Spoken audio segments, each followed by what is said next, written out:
రామకృష్ణారెడ్డి గారిని వేదిక మీద రావాల్సిందిగా కోరుతున్నాం. అనపర్తి నల్లమల్లి రామకృష్ణారెడ్డి గారిని వేదిక మీద రావాల్సిందిగా కోరుతూ ఉన్నాం. బండారు సత్యానందరావు కొత్తపేట వేదిక మీద రావాల్సిందిగా కోరుతూ ఉన్నాం. అనపర్తి నల్లమల్లి రామకృష్ణారెడ్డి గారిని వేదిక మీద రావాల్సిందిగా కోరుతూ ఉన్నాం. కొత్తపేట అవసరం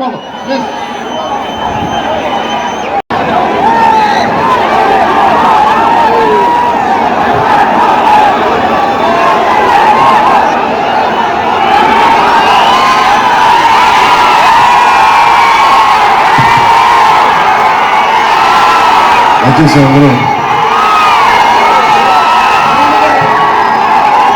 బండారు సత్యానందరావు, హరీష్ మోహన్ గారు, బండారు శ్రీనివాసరావు గారు జెండాలు దయచేసి ఉపయోగించితే మన మీడియా పెద్ద మనసుతోటి జెండాలు దయచేసి చుట్టేసి తర్వాత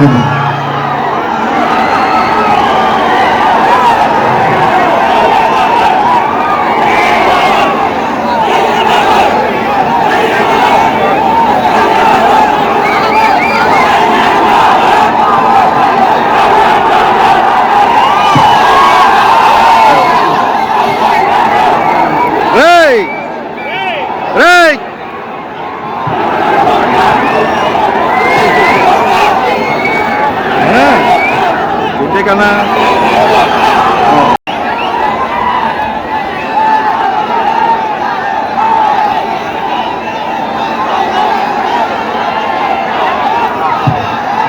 మండపేట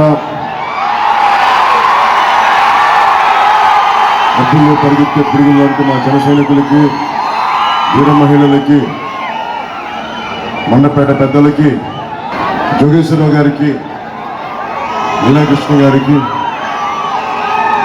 కోనసీమ పార్లమెంట్ అభ్యర్థి జిఎం హరీష్ గారికి, మా జనసేన నాయకులందరికీ బండారు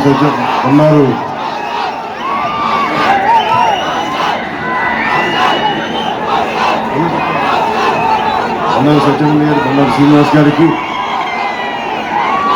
ప్రతి ఒక్కరికి పేరు పేరున హృదయపూర్వక నమస్కారాలు.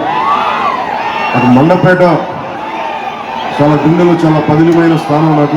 మండపేట నియోజకవర్గం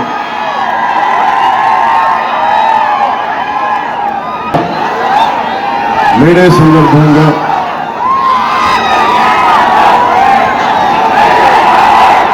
సందర్భంగా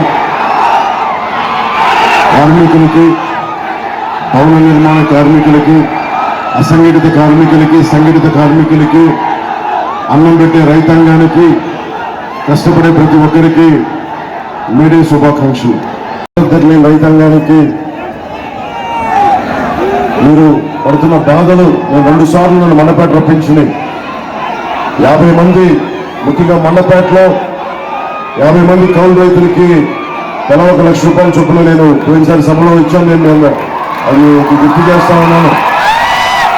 మేడే సందర్భంగా ఒకటే తెలియజేస్తున్నాను, అన్నం పెట్టే రైతు లేకపోతే మనం లేం. మన కోసం ఒళ్ళు వంచి చేసే శ్రామికులకి వాళ్ళు లేకపోతే సమాజం లేదు. మేడే సందర్భంగా నేను వారందరికీ ప్రత్యేక ధన్యవాదాలు తెలుపుకుంటూ, ప్రత్యేక మనకు శుభాకాంక్షలు తెలియజేసుకుంటూ, నాకు ఇష్టమైన కవి శేషేంద్ర గారు చెప్పింది మీకు ఒకసారి గుర్తు చేస్తున్నాను. నేను భూములు ఎందుకు దున్నుతున్నానో తెలియదు, డ్యాములు ఎందుకు కడుతున్నానో తెలియదు, నా బ్రతుకొక సున్నా కానీ నడుస్తున్నా. చెట్టుగా ఉంటే కనీసం ఏడాదికి ఒక వసంతమన్నా దక్కేది. మనిషినై అన్ని వసంతాలు కోల్పోయానని చెప్పి ఒక శ్రామికుడు, ఒక కర్షకుడు కోసం రాసిన ఈ పంక్తులు, కవితా పంక్తులు నేను మీతో పంచుకున్నాను ఈ మేడే సందర్భంగా.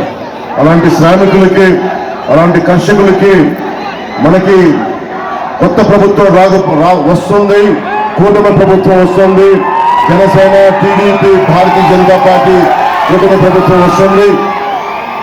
జోగేశ్వరరావు గారి తరఫున మీ మద్దతు కోరడానికి ఇక్కడికి వచ్చాను. మనస్ఫూర్తిగా మీ అందరికీ ధన్యవాదాలు తెలుపుకుంటూ